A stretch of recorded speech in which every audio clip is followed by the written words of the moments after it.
Hey y'all, and welcome back to another chemistry lesson. So we are still in Unit 1, Matter and Measurement, but we have moved on to Skill 2. So this is classifying matter, and the first part we're going to talk about pure substances, and the two types of pure substances are elements and compounds. We're going to go over what those are and what traits they have. So let's just review. All matter is chemicals. So anything around you that has mass and volume is chemicals.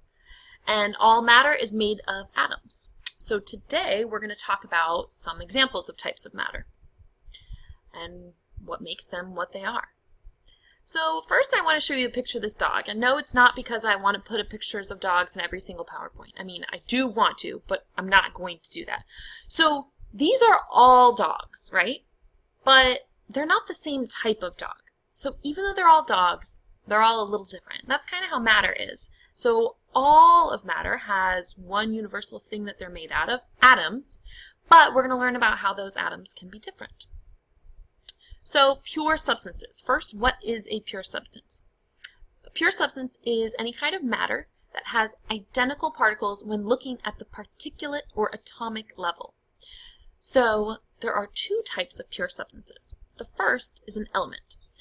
So elements, when you look at the particulate level, if you're able to look at all the atoms look exactly the same. They're all the same type of atom. That's the only one you see. Versus a compound, everything looks the same because it has identical particles at the particulate level. So you see how this clump looks like that clump, which looks like that clump. But it's not all one type of atom. So over here, it's all purple atoms. Here you see red and blue atoms, and although you have two different kinds, they're bonded together. So you don't have two different substances, it's just two different types of atoms that make up that substance. Now, compounds can have more than two atoms. They can have a lot more, they can be hundreds of atoms long. So it's how many atoms doesn't matter. What matters is that it's always the same whenever you find it.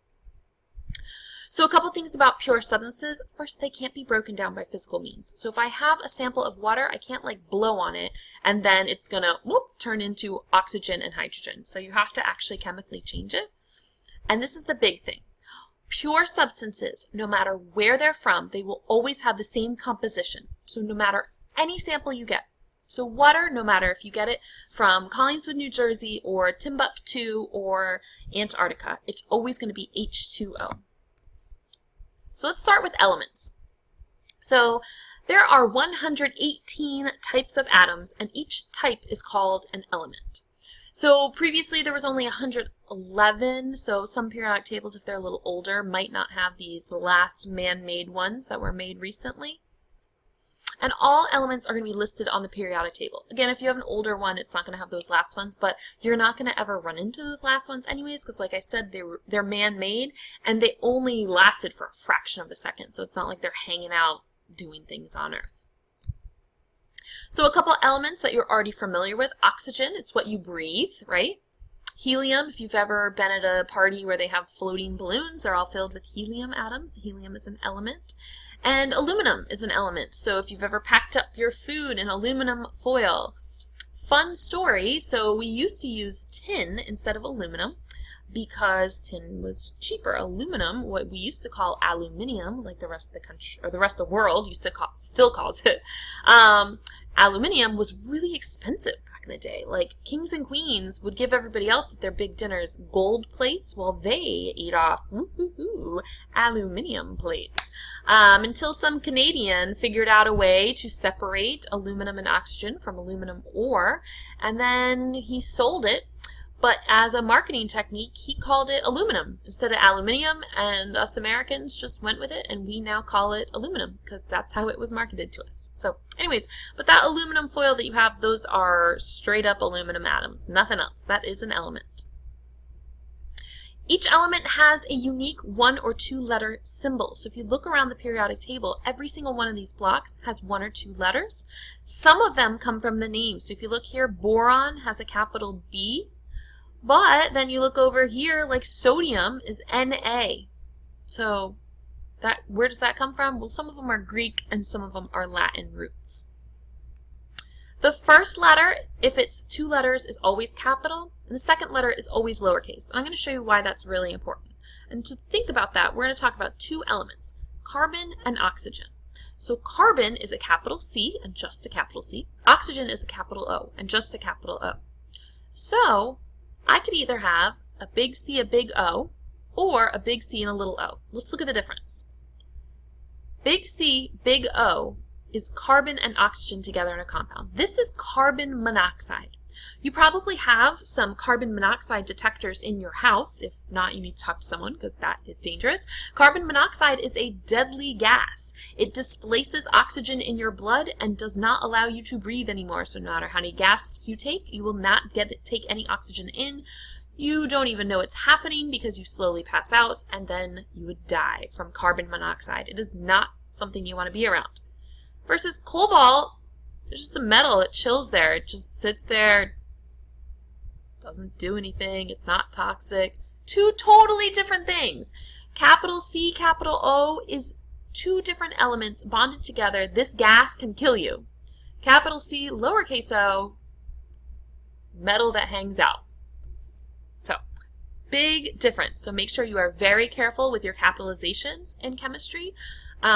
If you have somewhat messy handwriting, sometimes it helps to write things larger than you normally would with your capital letters, like even extra large, so that way that messy handwriting doesn't get confused. Every atom is unique based on the number of protons in the nucleus. So if you look at these 3 examples we have, you can see that the red circles that are in the center, those are the protons. So hydrogen has 1 proton in the center. Any atom that has 1 proton is going to be hydrogen. Helium has 2 protons, and oxygen has 8 protons. So that's what makes them different. If you have a pure sample like an element, then everything in it is going to be identical atoms. So if I had this helium balloon filled just with helium, in it just helium atoms, that's all you're going to find. And the atoms of elements cannot be separated into simpler substances by physical or chemical means without losing the chemical properties. As soon as you start breaking down a helium atom, it is no longer a helium atom.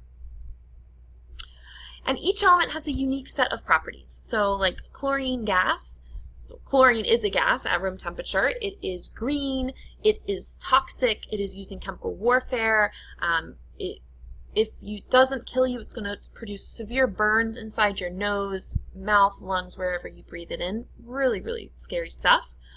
Gold is an element as well, but we know that gold doesn't kill us, right? It's shiny.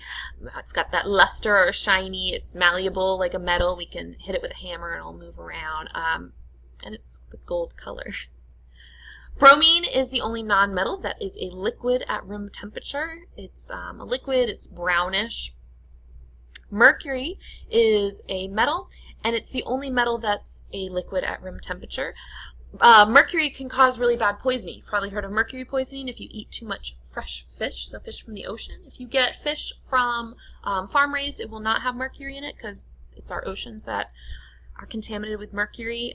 You might have also heard of Mad Hatter disease, so like the Mad Hatter in Alice in Wonderland.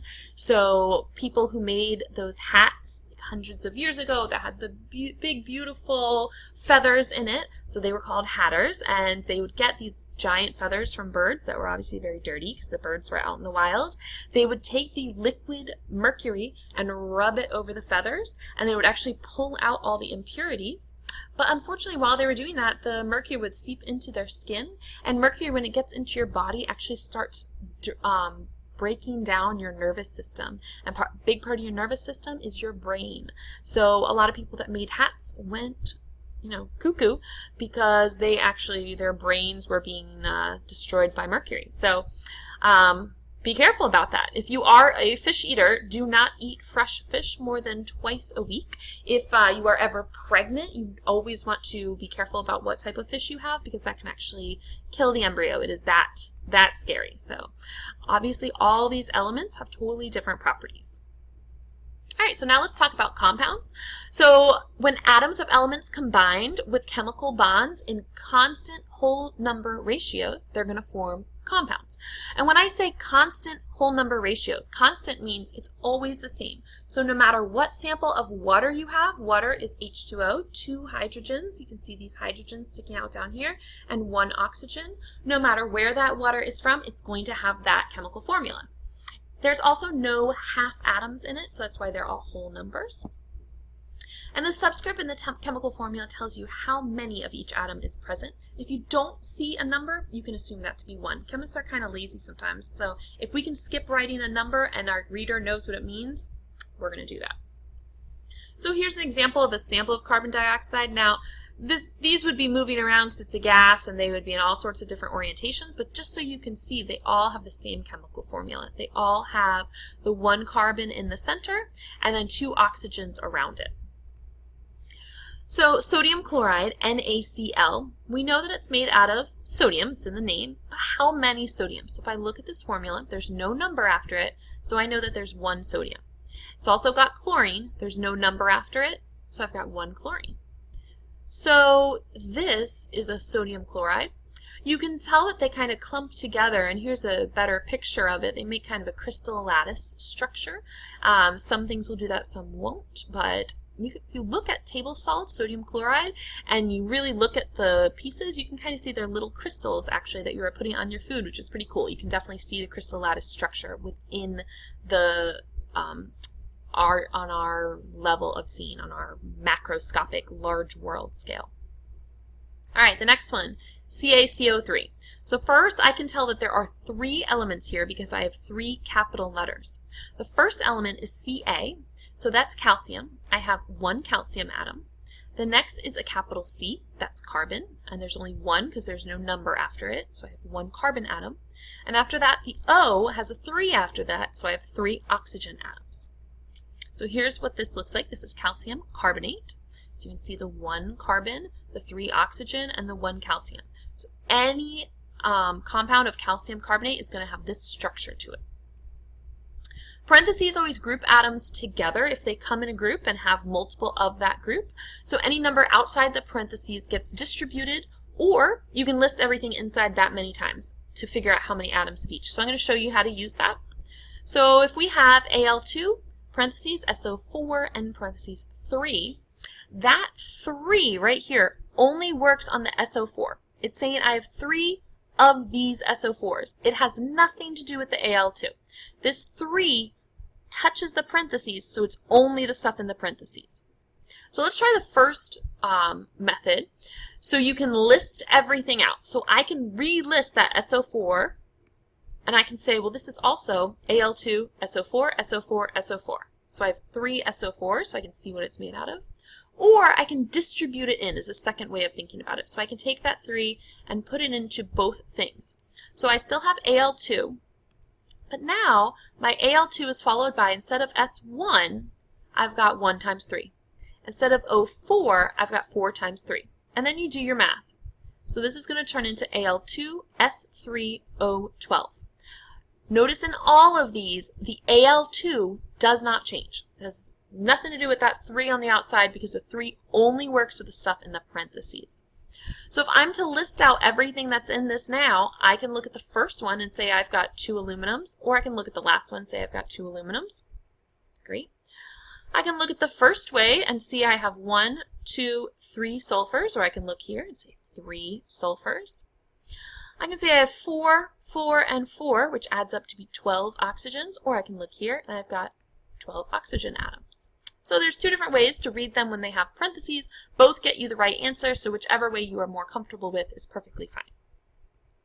And this is what the structure for aluminum sulfate essentially looks like. It's slightly different because remember 3 dimensions versus if we're just drawing it, it's 2 dimensions, but that's the idea.